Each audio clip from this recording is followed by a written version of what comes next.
beat Liverpool now. You are like the top of the throne, and how do you feel about that? It's an amazing achievement. I think since Alex Ferguson's been at the club, he's transformed the way the club think and the way they go about things, and the success rate and trophies have come in, and to go 19 and obviously to pick Liverpool, who are our main rivals, is always nice. So it's fantastic. Oh, okay. Do you think will this day ever come true? Have you ever dreamed of this day, and you think it will come true? To be perfectly honest, it wasn't really on my agenda. I've been thinking about it because I played for them, but I wouldn't say, I was never a fan. But I mean, it's great that United done it. I'm sure the supporters 20 years ago would never have thought that they was ever going to surpass Liverpool in their league titles, and I think Sir Alex Ferguson may be a bit surprised himself. He mostly never thought they would do it as quick as it's been done. It tells you how strong they have been. Normal cycles of football, and over 10 years, United have surpassed that by far, and to go and achieve it and win so many Premier League titles in the time the Premier League has been going is an amazing achievement, and it's going to be a while before that's even beaten. A mixed month for Man United. You got the 19 champion, but you lost to Barcelona in the final of Champions League. What goes wrong in that match? I don't think it's about things going wrong. I just think Barcelona are the best club team that's certainly that I've ever seen in my lifetime. And they were just beaten by a better team. I think they pass the ball. They're hard to get the ball off, and then when as a team, when you get the ball, it's so hard to keep the ball against them because they work really hard to get the ball back. So I just think you can't take away from what Barcelona are. They're the best club team in the world. At the right back, there's been a lot of players playing at right back at your position this year. Fabio, Rafael, and John O'Shea. A friend of mine at office asked you, have you ever met Fabio and Rafael in person? No, I haven't. No. Can you actually distinguish between them? Who's who? I know there is the fact that one of them wears a wedding ring. Oh, is it? But I mean, you're not going to go around and look for the bloke, see if he's got a wedding ring on to find out if it's him or not, are you? Do you think both of them are good enough for Man United to be first team right back? I look at right backs now, they attack. That's the main thing, can they attack? And they attack better than any fullback ever has for Manchester United because they're like wingers and they're so skillful. But defensively, they're very poor. They're naive, they're too rash, decision making's poor defensively. An accident always waiting to happen. And it's going to take them in my opinion, it's going to take United quite a while to find a steady right back again. They've lost Gary Neville now.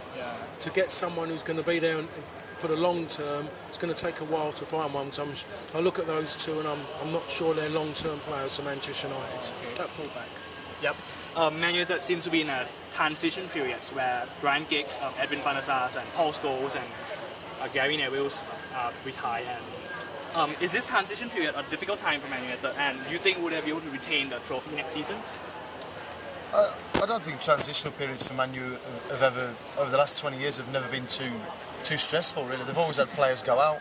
They've always had new players come in. We've seen.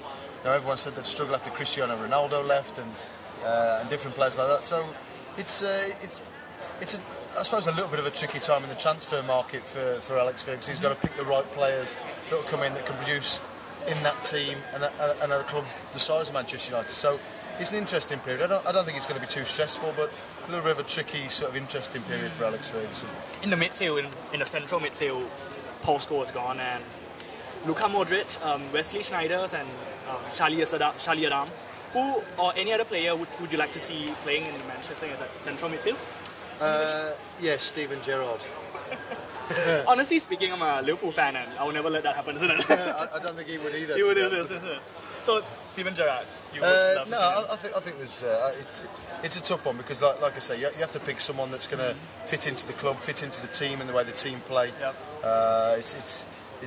Man United historically play 4-4-2, so you need a strong centre midfielder in there. It's not like we play three in the middle and you can play a Lampard just in front that just gets forward. So you have to pick a player to fit the formation the way the team play. Modric.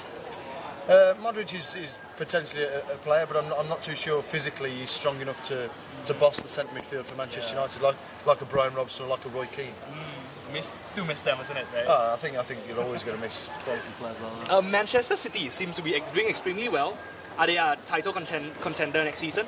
I think you have to say they are because of what they've achieved this season and the amount of money they've got.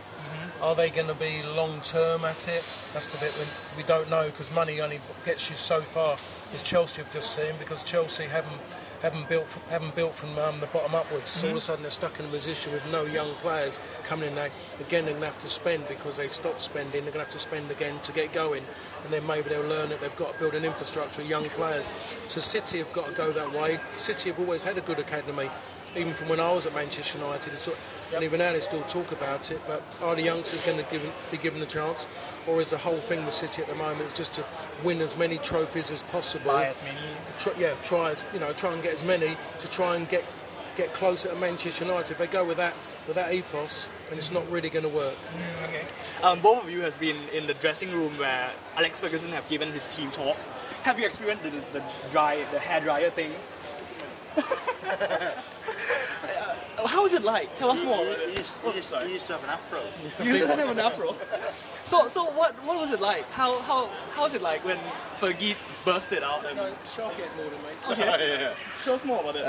No, he's a pretty angry man, and he comes in, and sometimes you can be 2-0 up and winning the game, and he can still come in and just absolutely tear the head off everybody. Just like that. And just like that, yeah. When we're thinking we're 2-0 up, he's not going to say a lot, and he'll come in and just have a go at a few players and want even more out of the team. So he's a scary man. Just last question. A friend of mine at the office says when you play at Man United, there's a Sharpe on the sponsor. Do you have anything to do with that? Yeah, that's my dad. I don't think you have to play football, but thank you so much for being with us. Thank you so much. Thank you so much. What an honor. Thank you. Thank you.